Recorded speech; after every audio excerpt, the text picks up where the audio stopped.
సర్దుకుంటున్నానండి. ఇది ఆల్రెడీ పొయ్యి మీద నూనె పెట్టేశాను.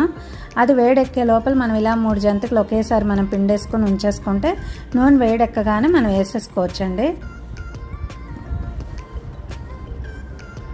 చాలా టేస్టీగా క్రిస్పీగా కూడా బాగుంటుంది. మనకి హెల్త్కి కూడా మంచిది అనుకుంటాం. నువ్వుపప్పు, మనకి మినపప్పు కూడా హెల్త్కి మంచిదని అనుకుంటాం కదా. ముఖ్యంగా మన ఆడవాళ్ళకైతే నడానికి బలంగా ఉంటుందని అంటూ ఉంటారు మినపప్పు అనేసరికి. ఇదిగోండి ఇప్పుడు నూనె కూడా వేడెక్కిపోయింది.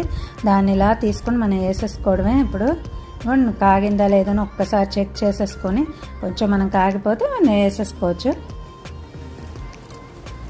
ఇదిగోండి ఇప్పుడు నేను తీసుకుని అన్నీ రెడీగా ముందే నేను పిండేసుకుని పెట్టేసుకున్నాను. కొంచెం నూనె కాగడమే మనం ఒక్కొక్కటి ఇలాగ వేసేసుకోవచ్చు అండి. ఇప్పుడు చూడండి, ఇప్పుడు నేను 3 ఇలా పెట్టుకున్నాను కదా. నూనె ఇలా కాగిన వెంటనే మనం ఒక్కొక్కటి ఇలాగ దాన్ని తీసి అంటుకోకుండా నేను నూనె ముందు అందుకే రాసి ఉంచానండి.